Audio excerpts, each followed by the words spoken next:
संतोषी माता व्रत कथा। बोलिए संतोषी माता की जय हो। प्राचीन समय की बात है। एक बुढ़िया थी, उसके 7 बेटे थे। 6 कमाने वाले थे, जबकि एक छोटा बेटा था, वो निकम्मा था। बुढ़िया 6 बेटों की रसोई बनाती, उन्हें प्यार से भोजन करवाती और उनसे जो कुछ थाली में जूठन बच जाती वह 7वें को दे देती। तो सास को ऐसा करते हुए उसकी छोटी बहू देख लेती, पर वह अपनी सासू माँ से कुछ नहीं कहती। एक दिन वह अपनी पत्नी से कहने लगा कि देखो मेरी माँ मुझसे कितना प्रेम करती है। वह बोली हाँ हाँ क्यों नहीं, सबका जूठा जो तुमको खिलाती है। तो वो कहने लगा नहीं, ऐसा नहीं हो सकता। तो उसकी पत्नी कहने लगी कि ऐसा ही होता है, तुम मेरी बात मानो या ना मानो। तो वह कहने लगा कि जब तक मैं अपनी आंखों से नहीं देख लूँगा तुम्हारी बात नहीं मानूंगा। तो उसकी बहू हंसकर बोली कि देख लोगे तब तो मानोगे या फिर भी नहीं मानोगे। तो ऐसा करते करते कई दिन बीत गए। कुछ दिन बाद कोई त्योहार आया तो घर में 7 प्रकार के भोजन और चूरमे के लड्डू बने। तो वह जांचने के लिए सिर दर्द का बहाना बनाकर पतला वस्त्र सिर पर ओढ़कर रसोई घर में ही सो गया। अब कपड़े में से उसे सब कुछ दिखाई दे रहा था, तो वह चुपचाप सोए हुए देख रहा था कि 6 भाई भोजन करने आए। तो उसकी माँ ने उनके लिए बड़े ही प्रेम पूर्वक सुंदर आसन बिछाए, नाना प्रकार की रसोई परोसी और बार बार आग्रह करके उन्हें भोजन करवाया। तो वह देखता रहा। 6 भाई भोजन करके चले गए तो माँ ने उनकी जूठी थालियों में से लड्डुओं के टुकड़े उठाकर एक बड़ा सारा लड्डू बनाया और जूठन साफ करके अपने छोटे बेटे को पुकारा कि बेटा तेरे सारे भाई भोजन करके चले गए हैं और तुम भूखा ही सो रहा है, भोजन कर ले। भोजन कर लेगा तो तेरे सर का दर्द कम हो जाएगा। तो उसे यह देखकर बहुत ही दुख हुआ। वह कहने लगा कि माँ मुझे भोजन नहीं करना, मैं परदेश जा रहा हूँ। तो उसकी माँ ने पूछा नहीं कि बेटा तू ऐसा क्यों बोल रहा है। माँ तो बोली कि कल जाता आज ही चला जा। तो वो बोला कि हाँ आज और अभी जा रहा हूँ। यह कहकर वो घर से बाहर निकल गया। चलते समय उसे अपनी पत्नी की याद आई। तो वह गौशाला में कंडे थाप रही थी। तो वह वहाँ जाकर बोला कि हम जावें परदेश को, आवेंगे कुछ काल, तुम रहियो संतोष से धर्म अपनो पाल। तो उसकी पत्नी कहने लगी कि जाओ पिया आनंद से, हमारी सोच हटाए, राम भरोसे हम रहें, ईश्वर तुम्हें सहाय। 2 निशानी आपने देख धरो मैं धीर, सुधीमती हमारी बिसारियो रखियो मन गंभीर। तो वह बोला कि प्रिय मेरे पास तो कुछ भी नहीं है, यह एक अंगूठी है, ये ले लो और मुझे भी कोई निशानी के तौर पर कुछ दे दो। तो उसकी पत्नी कहने लगी कि स्वामी मेरे पास क्या है, मेरे पास तो यह गोबर भरा हाथ है। यह कहकर उसने अपने पति की पीठ पर गोबर के हाथ की थाप लगा दी। उसका पति वहाँ से चल दिया और चलते चलते दूसरे देश जा पहुँचा। वहाँ एक साहूकार की दुकान थी। वह वहाँ जाकर कहने लगा कि भाई मुझे नौकरी पर रख लो। तो साहूकार को नौकर की ज़रूरत थी। वह बोला रह जाओ। तो उस लड़के ने पूछा कि तनख्वाह क्या दोगे। तो साहूकार ने कहा कि काम देखकर दाम मिलेंगे। अब साहूकार की नौकरी मिल गई। वह सुबह 7 बजे से 10 बजे तक नौकरी पर जाने लगा। कुछ ही दिनों में दुकान का सारा लेन देन, हिसाब किताब, ग्राहकों को माल बेचना, सारा काम संभालने लगा। तो साहूकार के 7-8 नौकर थे, वे तो सारे चक्कर खाने लगे। कहने लगे ये तो बड़ा होशियार है। तो सेठ ने भी देखा कि नया नौकर बहुत ज़्यादा काम करता है और तेज़ दिमाग वाला है। तो सेठ ने उसे 3 महीने में आधे मुनाफे का हिस्सेदार बना लिया। वह कुछ ही वर्ष में नामी सेठ बन गया। तो मालिक सारा कारोबार उस पर छोड़कर तीर्थ यात्रा पर चला गया और पीछे उसके गांव में उसकी पत्नी को सास ससुर दुख देने लगे। सारी गृहस्थी का काम उसी से करवाते और लकड़ी लेने के लिए जंगल में भेज देते। सारा दिन बेचारी पहले घर का काम करती, फिर लकड़ियाँ बीनने के लिए जंगल में जाती। जब घर आती तो आटे से जो भूसी निकलती है उसकी रोटी बनाकर रख दी जाती और फूटे हुए नारियल की नरेली में पानी डाल देती। तो बेचारी भूख के मारे वही रूखा सूखा खाकर अपना जीवन यापन कर रही थी। मन ही मन वो बड़ी ही दुखी रहती थी। एक दिन वह जंगल लकड़ी लेने के लिए जा रही थी तो रास्ते में बहुत सारी महिलाएं संतोषी माता का व्रत करती हुई दिखाई दी। तो वह भी वहाँ पर खड़ी होकर कथा सुनने लगी और पूछा कि बहनों, तुम किस देवता का व्रत करती हो और उसके करने से क्या फल मिलता है? यदि तुम इस व्रत का विधान मुझे समझाकर कहोगे तो मैं तुम्हारा बड़ा एहसान मानूंगी। तब उनमें से एक स्त्री बोली कि सुनो बहन, यह संतोषी माता का व्रत है। इस व्रत को करने से गरीबी और दरिद्रता का नाश होता है और मन में जो कोई कामना हो वो पूर्ण होती है। संतोषी माता अपने भक्तों की सारी मनोकामनाएं पूर्ण करती है। तो वह कहने लगी कि बहनों, मुझे भी इस व्रत की विधि बताओ। तो उनमें से एक बूढ़ी स्त्री बोली कि बेटा, 1.25 आने का गुड़ चना ले लेना, इच्छा हो तो 5.25 आने का ले लेना या 1.25 रुपये का, अपनी सहूलियत के अनुसार ले लेना, बिना परेशानी और पूरी श्रद्धा भाव प्रेम से जितना भी बन सके सवाया लेना। प्रत्येक शुक्रवार को निराहार रहकर कथा सुनना, इसका बीच में कर्म ना टूटे, इस बात का ध्यान रखना। व्रत के लगातार नियम का पालन करना। सुनने वाला और कोई ना मिले तो घी का दीपक जलाकर उसके आगे बैठकर जल का पात्र सामने रखें और कथा कह लेना। और जब तक कार्य सिद्ध ना हो तो व्रत करते रहना और कार्य सिद्ध हो जाने पर व्रत का उद्यापन कर देना। 3 महीनों में संतोषी माता मनोकामना पूर्ण कर देती है। यदि किसी के ग्रह खोटे हों तो भी साल भर में माता कार्य सिद्ध करती है। फल सिद्ध होने पर उद्यापन करना चाहिए, बीच में नहीं। उद्यापन में 2.5 सेर आटे का खाजा, इसी परिणाम से खीर तथा चने का साग बनाना, 8 लड़कों को भोजन कराना, जहाँ तक मिले देवर जेठ भाई बंधु के बच्चों को लेना, अगर ना मिले तो अड़ोस पड़ोस के या ब्राह्मण के बच्चे बुला लेना, उन्हें भोजन करवाकर यथाशक्ति दक्षिणा देकर माता का नियम पूरा करना। पर ध्यान रखना कि उस दिन घर में कोई भी खटाई ना खाए। तो यह सुनकर बुढ़िया के लड़के की बहू चल दी। उसने मन ही मन प्रण किया कि मैं इस व्रत को जरूर करूँगी और लकड़ियाँ काटकर जंगल से ले आई। लकड़ी बेचकर उन पैसों से गुड़ और चना लेकर माता के व्रत की तैयारी करके आगे चली। सामने संतोषी माता का मंदिर था तो उसे देखकर वो पूछने लगी कि यह मंदिर किसका है। तो वहाँ पर उपस्थित लोग कहने लगे कि ये तो संतोषी माता का मंदिर है। तो यह सुनकर वह तो बहुत ही भाव विभोर हो गई और मंदिर में जाकर माता के चरणों में लौटने लगी।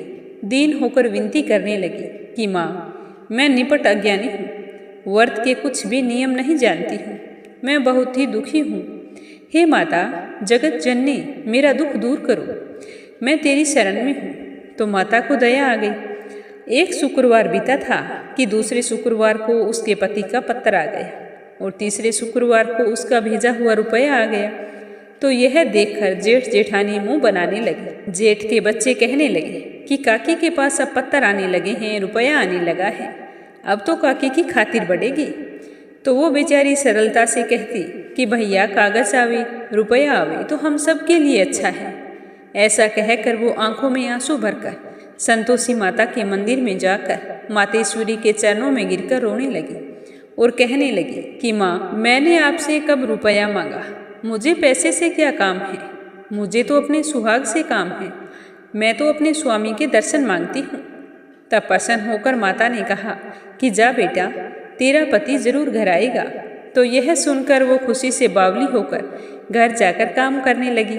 तो संतोषी माता विचार करने लगी कि इस बोली पुत्री को मैंने कह तो दिया कि तेरा पति आएगा, लेकिन आएगा कैसे, वो तो इसे सपने में भी याद नहीं करता, उसे याद दिलाने के लिए मुझे जाना पड़ेगा। तो इस तरह का विचार करके माता बुढ़िया के बेटे के पास सपने में प्रकट होकर कहने लगी कि साहूकार के बेटे, जाग रहा है या सो रहा है। तो वो कहने लगा, नहीं माता, सो भी नहीं रहा हूँ और जाग भी नहीं रहा हूँ, कहो क्या आज्ञा है। तो माँ कहने लगी कि बेटा, तेरे घर बार कुछ नहीं है। तो वो कहने लगा, नहीं माँ, मेरे पास सब कुछ है, माँ बाप है, बहू है, किस चीज़ की कमी है। तो माँ कहने लगी कि भोले पुत्र, तेरी पत्नी घर पर बहुत ही कष्ट उठा रही है, तेरे माँ बाप उसे परेशान कर रहे हैं, वो तेरे लिए तरस रही है, तू उसकी सुधि ले। तो वह बोला, हाँ माता जी, मुझे मालूम है, परंतु जाऊँ कैसे, परदेश की बात है, लेन देन का कोई हिसाब नहीं है, जाने का कोई रास्ता नज़र नहीं आता, मैं कैसे चला जाऊँ। तो माँ कहने लगी कि बेटा, मेरी बात मान, सवेरे नहा धोकर संतोषी माता का नाम ले घी का दीपक जलाकर दंडवत कर दुकान पर जा बैठना। देखते ही देखते लेन देन हो जाएगा, सारा माल बिक जाएगा और सांझ होते होते धन का भारी ढेर लग जाएगा। तो यह सुनकर बूढ़ी माई की बात मानकर वह सुबह जल्दी उठा, नहा धोकर संतोषी माता को दंडवत घी का दीपक जला दुकान पर जा बैठा। थोड़ी ही देर में क्या देखता है कि रुपया देने वाले जल्दी जल्दी रुपया देने लगे, हिसाब लेने वाले हिसाब लेने लगे और गोदामों में भरे माल का नगद दाम देकर सौदा करने लगे। शाम होते होते धन का भारी ढेर लग गया। तो मन में माता का नाम लेकर यह चमत्कार देखकर वो बहुत ही प्रसन्न हुआ और घर जाने के लिए खरीदारी करने लगा। गहना कपड़ा सामान जल्दी जल्दी खरीद कर अपने घर के लिए रवाना हो गया। उसी दिन उसकी पत्नी जंगल में लकड़ी लेने के लिए जाती है, तो लौटते वक्त वो माताजी के मंदिर में विश्राम करती है। वह तो उसके प्रतिदिन रुकने का स्थान था। धूल उड़ती हुई देखकर वह माता से पूछती है कि हे माता, यह धूल कैसे उड़ रही है? तो माँ कहती है कि हे पुत्री, तेरा पति घर आ रहा है। अब तू ऐसा कर, लकड़ियों के 3 बोझे बना ले, एक नदी के किनारे रख, दूसरा मेरे मंदिर पर व तीसरा अपने सर पर रख ले। तेरे पति को लकड़ियों का गट्ठर देखकर मोह पैदा होगा। वो यहाँ पर रुकेगा, नाश्ता पानी खाकर माँ से मिलने जाएगा।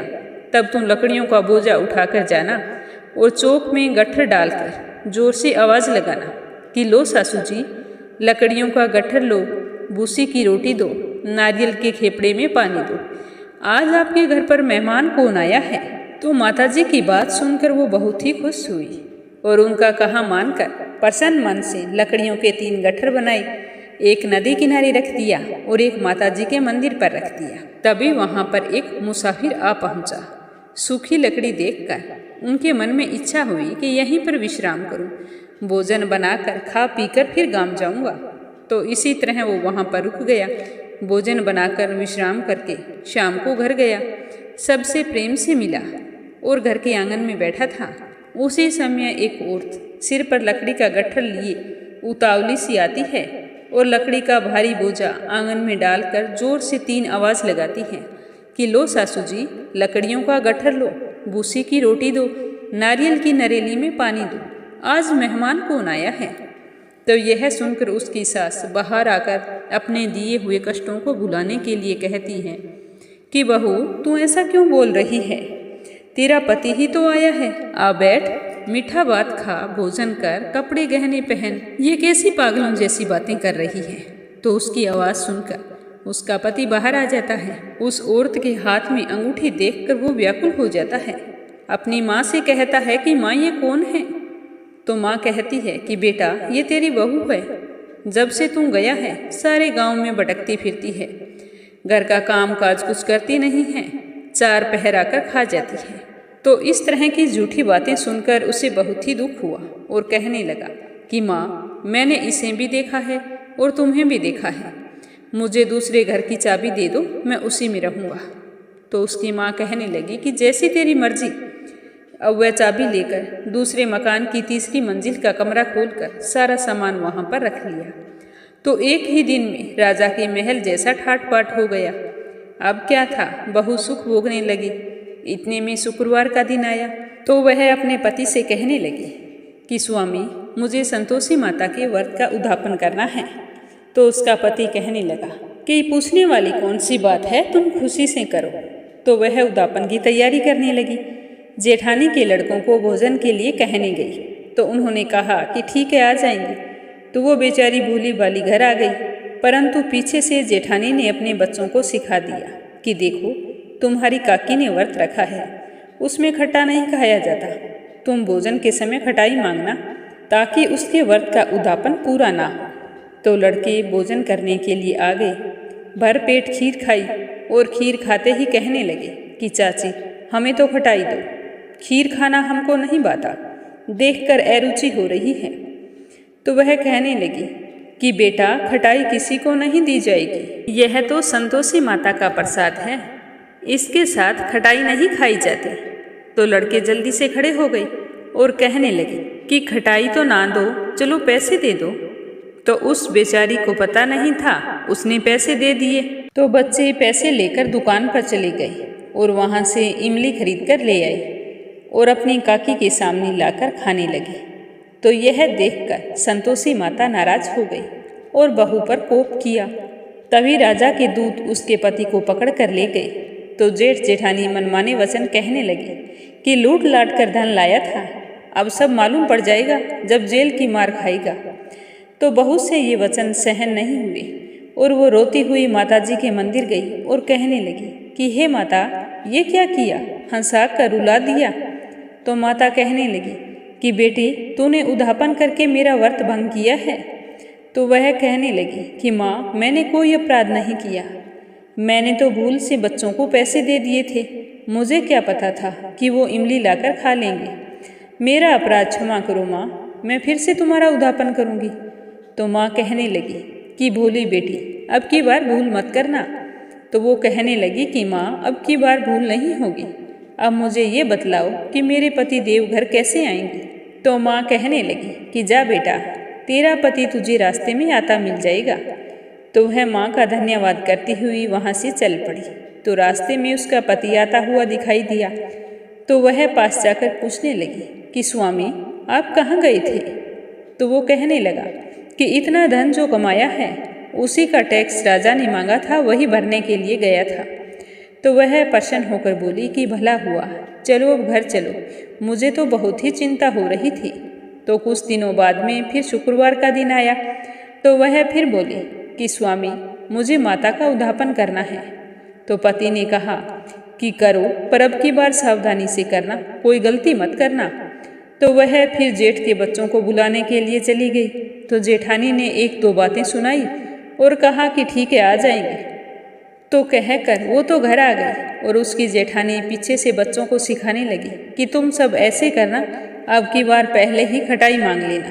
तो जैसे ही उद्यापन का दिन आया तो लड़के आ गए। कथा सुनने के बाद में भोजन परोसा तो कहने लगे कि काकी, हमें खीर नहीं बाती, हमारा जी बिगड़ता है, हमें तो कुछ खटाई खाने के लिए दे दो।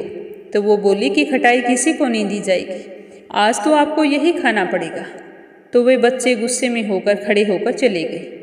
तो वह ब्राह्मण के घर जाकर उनके लड़कों को लाकर भोजन कराने लगी।